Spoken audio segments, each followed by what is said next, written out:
Here I am. Yeah. Thank you. Good. And thank you to the International Manifesto for this opportunity and this incredible panel. It's what we need in the period ahead. Greater collaboration, exchange, and determined solidarity. First, I want to salute the ceasefire deal today. After 15 months of US-funded vicious destruction by the Israeli occupation forces of every block and neighborhood in Gaza, including every hospital, school, torching tent cities. Today is a ceasefire, the beginning of a prisoner exchange agreement that leaves the Palestinian resistance undefeated. The heroic people of Palestine have forced the US-backed Zionist regime to officially deal with Hamas and the resistance organizations who have remained intact.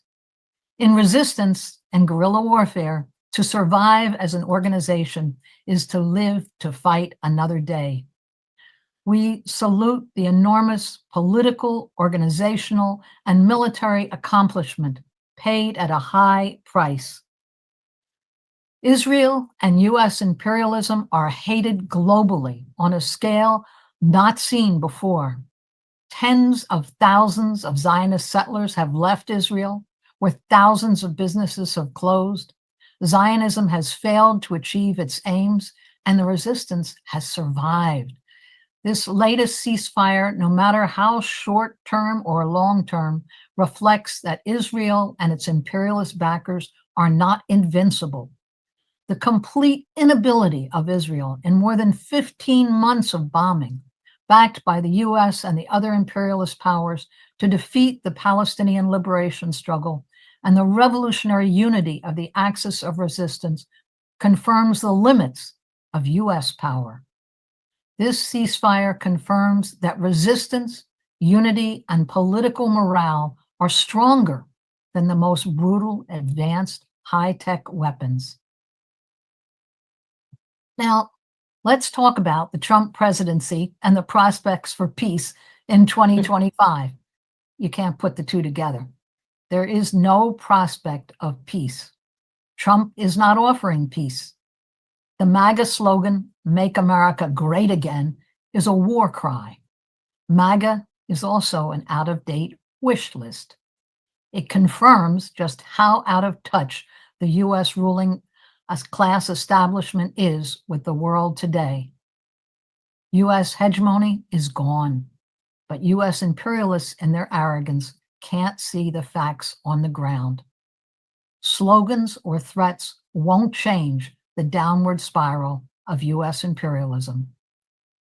Wars in Afghanistan, Iraq, Libya, Lebanon, Syria, Yemen, total support of the Zionists in Palestine, NATO war in Ukraine, sanctions on 40 countries, a third of the world population, threats on Korea and Iran, efforts to encircle China.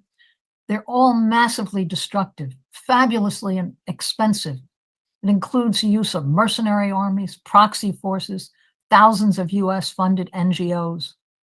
But 2 decades of nonstop wars have failed to turn the US global position around.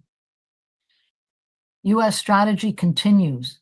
It's to create chaos, disrupt and to disrupt development everywhere.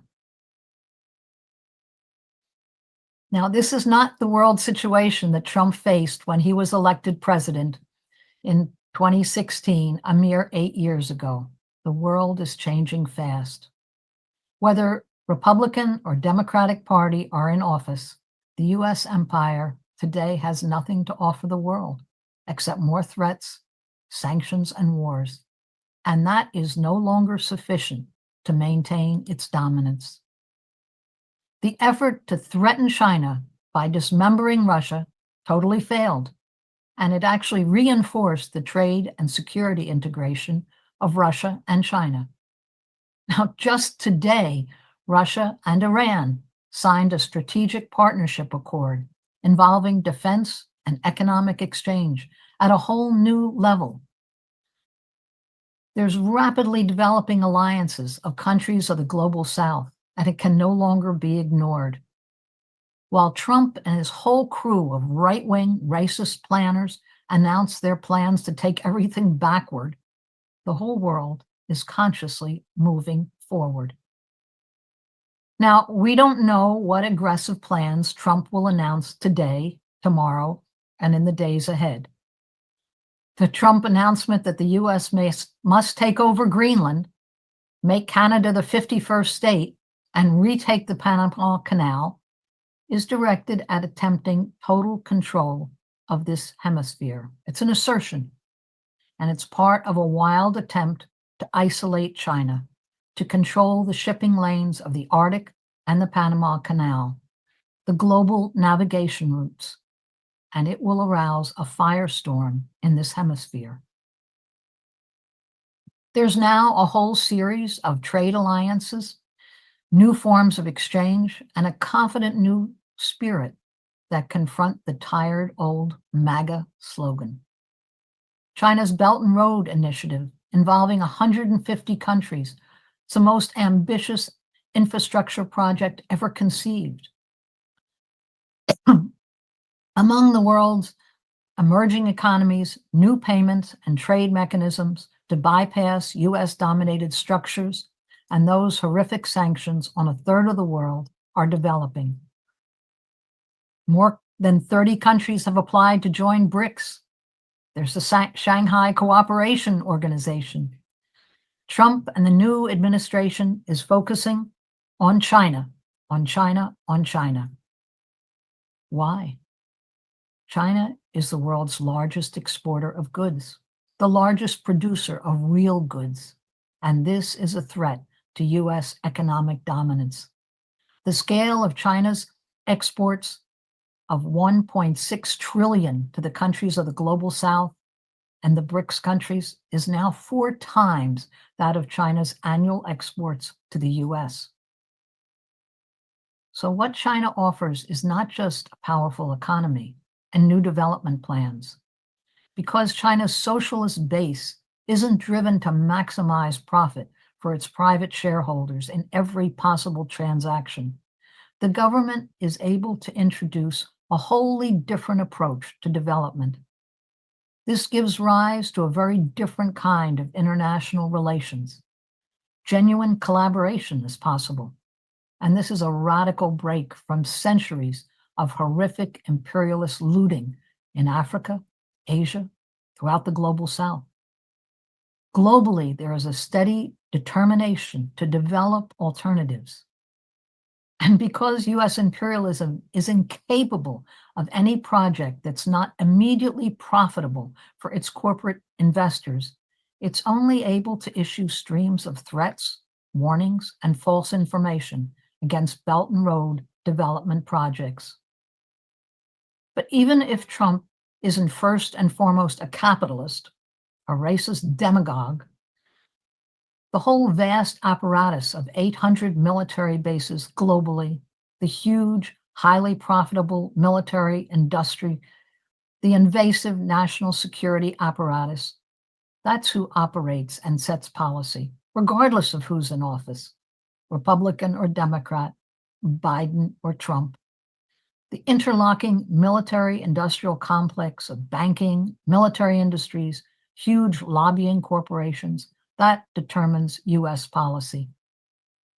Now, the Trump administration is unapologetic. Trump is a billionaire capitalist and proud of it. He can only survive, though, by providing new sources of profit to the corporate elite. And that means looting Social Security, turning it over to Wall Street, or drastic cuts in social services, every conceivable service, or investing US funds in cryptocurrencies. It's all economic growth and profit based on wild speculation. There's endless schemes to loot the working class in the United States today, but how to divide the working class to accomplish it, that is what Trump is proposing. Blame migrants, not the corporate rulers.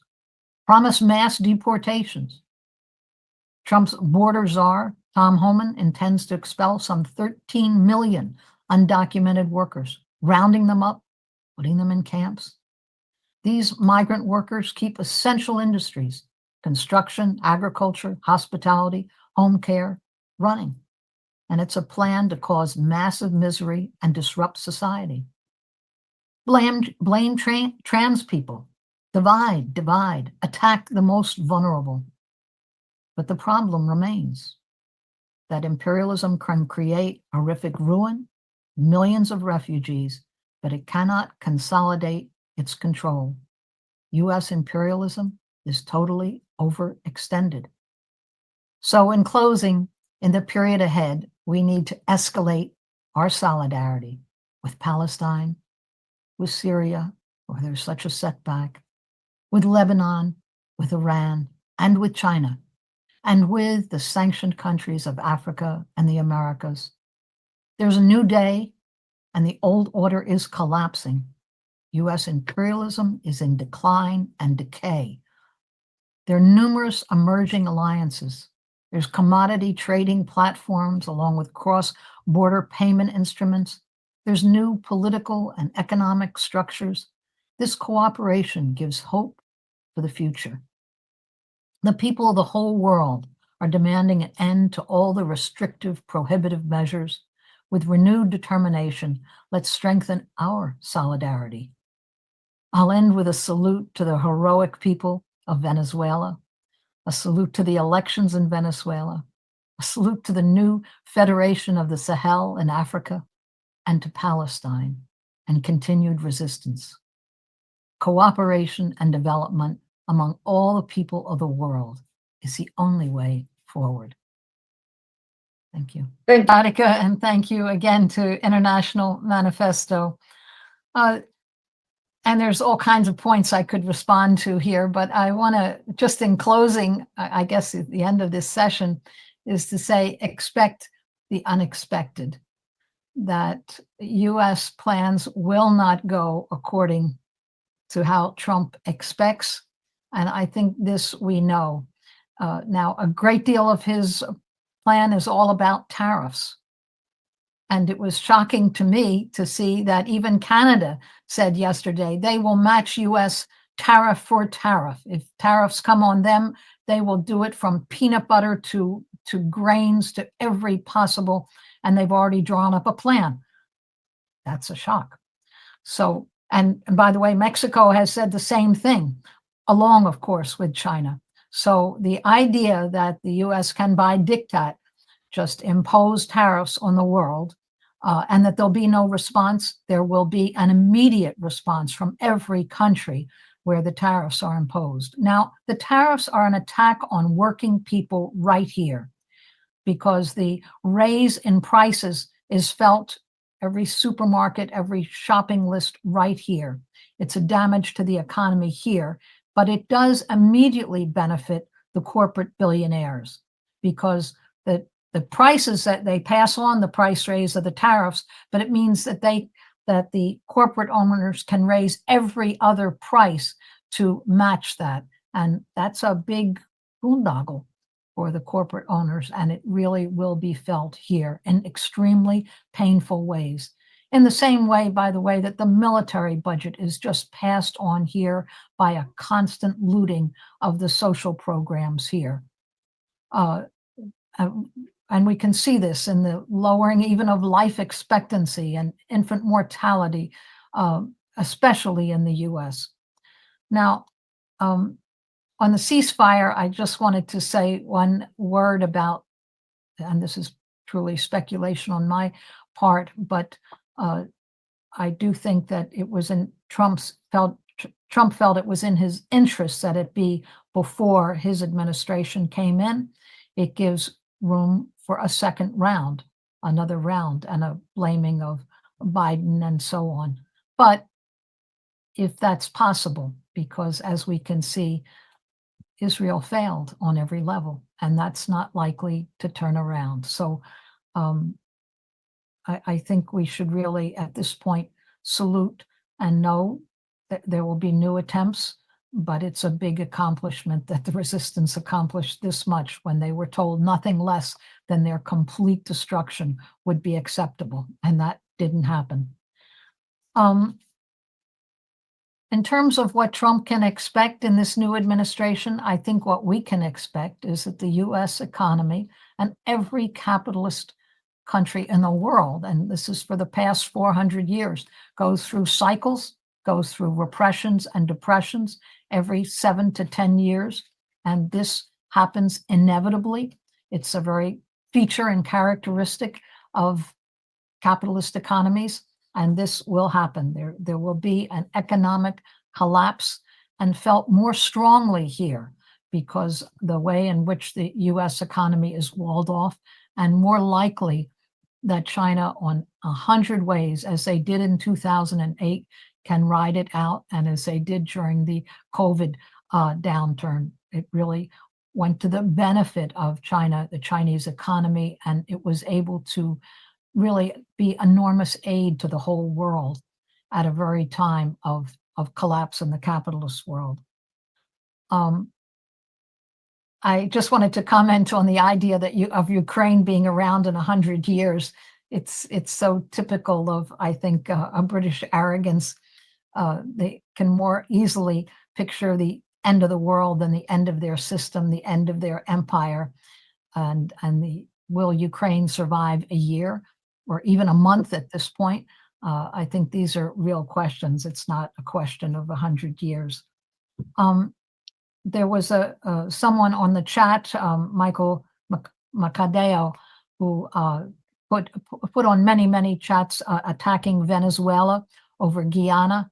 I think this is another example of US disinformation, a whole US campaign. They have done everything from looting the entire Venezuelan economy, its treasury, its gold, its sanctions, and done everything they can to envenom relations with the surrounding countries. So in Guyana, yeah, they want to sign a deal with Guyana that will exclude and cut into Venezuela's access to oil. And Venezuela proposed a collaborative relation with Guyana and has proposed arbitration and negotiations for this. And it's the US and the oil corporations that are against it. So it's another example where solidarity is important, and we shouldn't allow within our ranks the constant disinformation and use of US propaganda, which is incessant. A final note on TikTok, which I do think is so interesting. There's just tens of thousands of people, myself included, who are signing on for Red Note, which is directly coming from the Chinese government. It's also a Chinese-owned app. So it does show a kind of, here in the US, even among young people who you think aren't political, their anger at the cutting of TikTok, their interest in what's happening in China, and they're going to find much more politics on Red Note than they ever found on TikTok. So it's an example of where the US thinks they can do one thing and it can have the opposite effect. So I do say expect the unexpected, expect the people of the world to increasingly respond together in ways that are cohesive, and expect a continuing erratic US attitude. So our hanging together and explaining issues is a real contribution that I think we can make. So that's it.